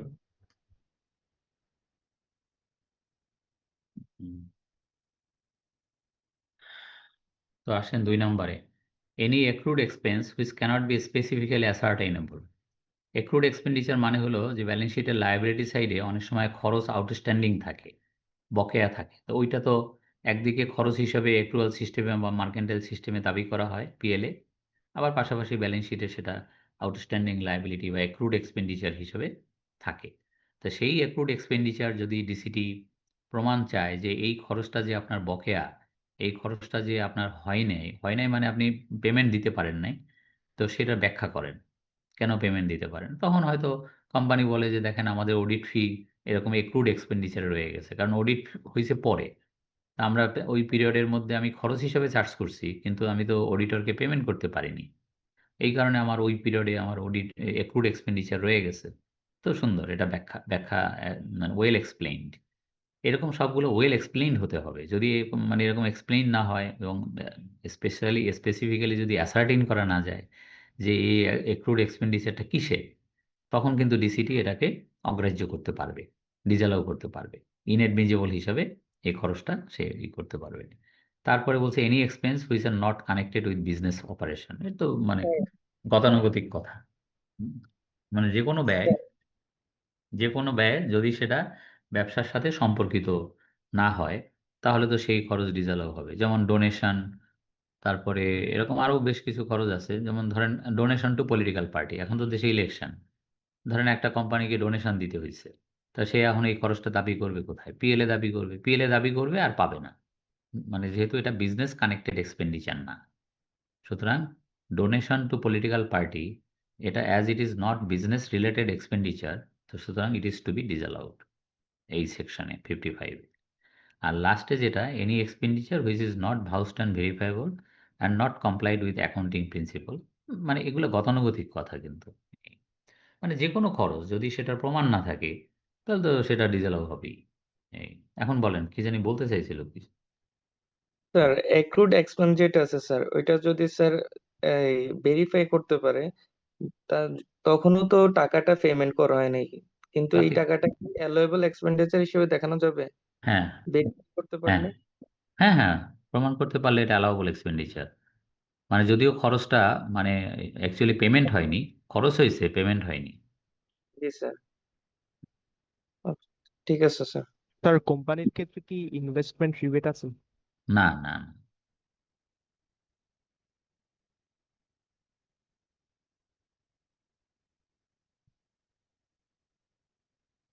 শোনেন, এই যে একটা সেকশন পড়ানো শেষ দীর্ঘক্ষণ ধরে, বুঝছেন, এবং আপনাকে এই সেকশনটা মুখস্থ করতে হবে, নইলে আপনি পরীক্ষায় কোম্পানির অঙ্কটা পারবেন না, বুঝছেন। এবং পারবেন না যে সে তো বুঝতেই পারতেছেন যে এন্টারটেনমেন্ট কতটুকু পর্যন্ত পাবো, প্রমোশনাল এক্সপেন্ডিচার কতটুকু পর্যন্ত, ফ্রি স্যাম্পল কতটুকু পর্যন্ত পাবো, প্রত্যেকটা সিলিং আছে, শর্ত আছে, এক্সেস পার ভিজিট আছে 20 লাখ টাকার উপরে গেলে। এগুলো যদি আপনার মনে না থাকে, মুখস্থ না থাকে, তা আপনি পরীক্ষা অঙ্কটা করবেন কিভাবে? পারবেন না করতে।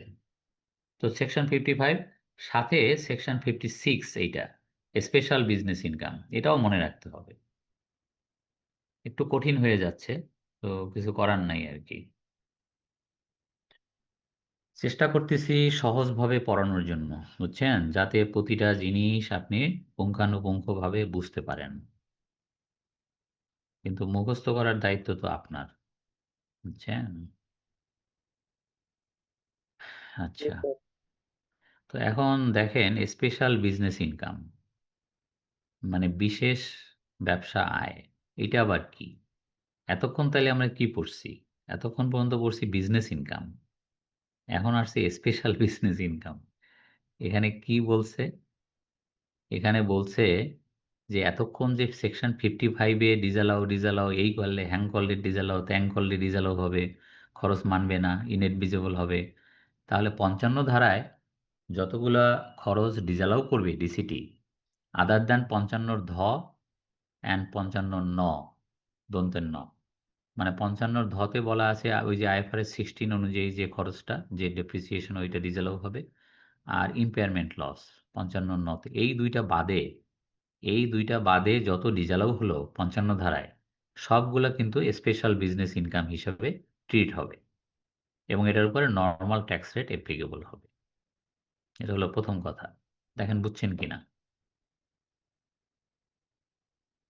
একটা একটা করে আগাই।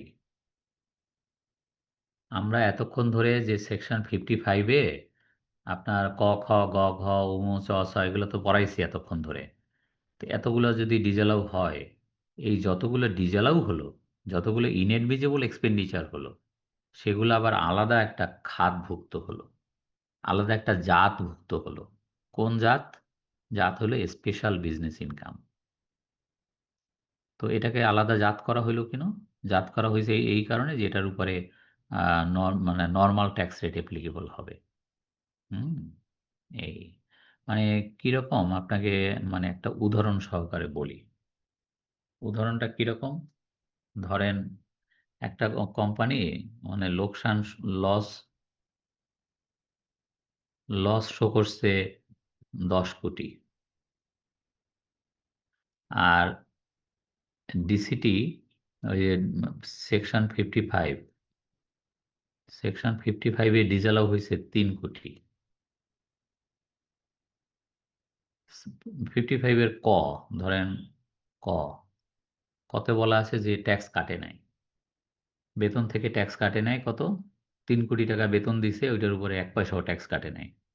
এই জন্য 55 ক ধারায় ডিজালাও হয়েছে 3 কোটি। 3 কোটি ডিজালাও হওয়ার পরেও মানে 7 কোটি টাকা হয়েছে লস কোম্পানির। তাইলে 7 কোটি টাকার উপরে তো কোনো ট্যাক্স নাই, কারণ লোকসান যেহেতু। কিন্তু 3 কোটি টাকা যে 55 ক ধারায় ডিজালাও হলো, ওই 3 কোটি টাকা হবে স্পেশাল বিজনেস ইনকাম। কোম্পানির লোকসান হলো 7 কোটি, কিন্তু স্পেশাল বিজনেস ইনকাম হচ্ছে 3 কোটি। এবং এই 3 কোটি টাকার উপরে আপনাকে 27.5% হারে ট্যাক্স দিতে হবে, নর্মাল ট্যাক্স রেট 27.5% কোম্পানির। বোঝেন অবস্থা।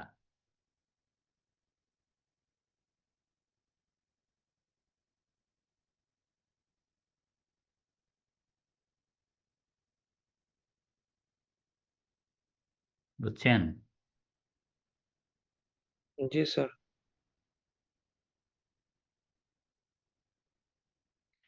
আচ্ছা, তাহলে যদি 1 নাম্বারটা বোঝেন এবং একটা উদাহরণ দিয়ে দিছি যাতে আপনি বুঝতে সুবিধা হয়।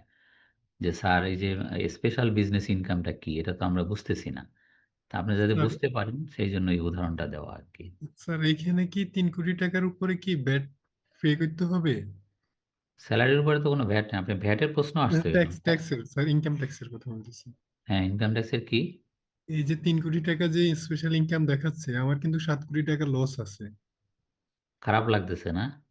এটা খুব কি বুঝছি কাইয়ুম সাহেব আপনার খুব খারাপ লাগতেছে। যে স্যার এটা কোন দেশি কথা? আমার ব্যবসায় লোকসান হইছে ৭ কোটি। আমাকে ৩ কোটি টাকার উপরে এটা কেন ট্যাক্স দিতে হবে? এই না কথা?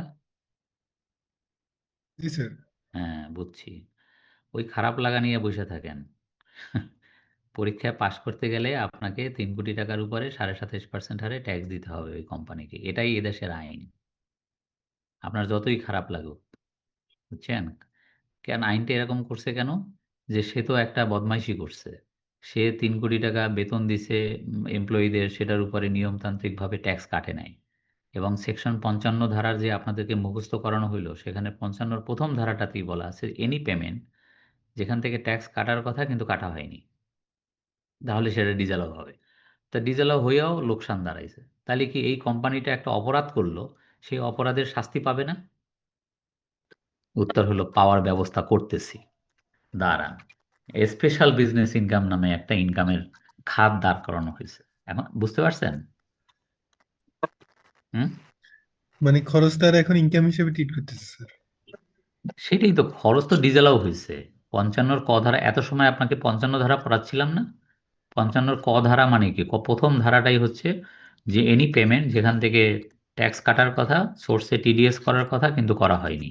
এই ৩ কোটি টাকা হচ্ছে সেলারি পেমেন্ট করছে কিন্তু সেটা টিডিএস করেনি। তো এই অপরাধে ডিসিটি ৩ কোটি টাকা দিল ডিসঅ্যালাউ করে। দিল ইনএডমিজেবল এক্সপেন্ডিচার। ইনএডমিজেবল এক্সপেন্ডিচার তার মানে ১০ কোটি টাকার কোম্পানি লোকসান শো করছিল। সেখান থেকে এই খরচটা ডিসিটি মানতেছে না ৩ কোটি। ফলে লোকসান কমে হয়েছে ৭ কোটি। এই হলো রেজাল্ট। অঙ্কের রেজাল্ট হলো ৭ কোটি। তো অঙ্কের রেজাল্ট ৭ কোটি হোক কিন্তু আজকে যেটা পড়াচ্ছি আপনাকে কোনটা পড়াচ্ছি? সেকশন 56, 55 পড়ানো শেষ। 56 পড়াচ্ছি। এটা হলো স্পেশাল বিজনেস ইনকাম। তো সেখানে বলছে ৫৫ ধারায় যদি কোনো খরচ ডিসঅ্যালাউ হয় সেটা স্পেশাল বিজনেস ইনকাম হিসেবে গণ্য হবে। তাহলে ৩ কোটি টাকা স্পেশাল বিজনেস ইনকাম হিসেবে গণ্য হবে এবং এটার উপরে নরমাল রেটে ট্যাক্স হবে। লোকসান হওয়া সত্ত্বেও।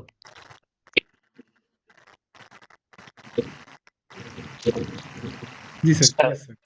স্যার এখানে কি 27.৫% কি ফিক্সড স্যার নাকি নন না, ২৫ লিস্টেড? অথবা ২৭.৫ ওই কোম্পানি যে কোম্পানির যে ট্যাক্স রেট ২৫ ওকে। অথবা ২৭.৫ এরকম। তো না এখানে মানে আরো কথা আছে যেটা আপনি ২ নম্বরে দেখবেন। ধরেন এই যে আপনাকে উদাহরণটা দিছি এটা একটা গার্মেন্টসের। এটা একটা গার্মেন্টসের অঙ্ক। এবার গার্মেন্টসের লোকসান হয়েছে তার ১০ কোটি আর এই ঘটনা। গার্মেন্টসের ট্যাক্স রেট কিন্তু ১০ অথবা ১২ রিডিউস ট্যাক্স রেট। কিন্তু এই যে ৩ কোটি টাকা ৫৫ র ক ধারায় ডিসঅ্যালাউ হলো এইটার উপরে তাকে কিন্তু আপনার ওই ২৭.৫% হারে ট্যাক্স দিতে হবে। ২৫ অথবা ২৭.৫ এই ওই ২ টা কন্ডিশন আছে ওই ২ টা দেখাবো পরের স্লাইডে আরকি। এই যে কখন ২৫ হবে কখন ২৭.৫ হবে।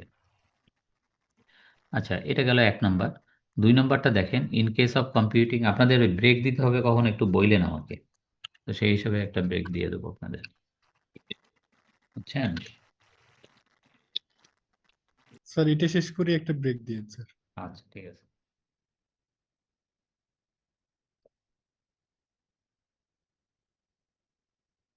তারপরে দেখেন in case of computing any income where reduce tax rate যেটা বলতেছিলাম আরকি। রিডিউস ট্যাক্স রেট অ্যাপ্লিকেবল ধরেন গার্মেন্টস এক্সপোর্ট বিজনেস যাদের বেলায় রিডিউস ট্যাক্স রেট অ্যাপ্লিকেবল 10% অথবা 12%। যদি লিড সার্টিফাইড ফ্যাক্টরি হয় তাহলে ১০ আর আদারওয়াইজ ১২। তা তাদের normal tax rate will be applicable on disallowances under section for non TDS under section 55 ক। এই যেটা এতক্ষণ ধরে পড়াচ্ছি আপনাকে ৩ কোটি টাকা। ওই ৩ কোটি টাকার উপরে কিন্তু নরমাল ট্যাক্স রেট অ্যাপ্লিকেবল হবে ২৭.৫% হারে। যদিও আপনার গার্মেন্টসের ট্যাক্স রেট হচ্ছে ১০% বা ১২%। আর অন্যান্য ডিজেলাও গুলো যেটা 55 ধারার ক ছাড়া অন্যগুলো যদি ডিজেলাও হয় ওগুলোর উপরে আবার রিডিউস ট্যাক্স রেট অ্যাপ্লিকেবল হবে। ধরেন একটা গার্মেন্টসের এক্সেস পারকুইজিট আছে, তারপরে প্রমোশনাল এক্সপেন্ডিচার, ফ্রি স্যাম্পল, এগুলাও গাদা গাদা খরচ ডিজেলাও হয়েছে, কিন্তু সেই ডিজেলাও হইলেও ক্ষতি হবে না। ক্ষতি হবে না কেন? মানে সেটাও মানে হবে, স্পেশাল বিজনেস ইনকাম হবে সবই, কিন্তু ওই ওই ডিজেলাওগুলোর উপরে মানে ট্যাক্স রেট হবে 10 অথবা 12, মানে রিডিউস ট্যাক্স রেট অ্যাপ্লিকেবল হবে। কিন্তু শুধু 55 ক ধারা যে নন টিডিএস এর জন্য ট্যাক্স কাটে নেয়, এই অপরাধে যে ডিজেলাওগুলো হবে সেটার উপরে তাকে ওই হায়ার রেটে ট্যাক্স দিতে হবে 27.5% হারে। এটা হলো 2 নাম্বার আর কি। 2 নাম্বার নিয়ে কোনো কোশ্চেন?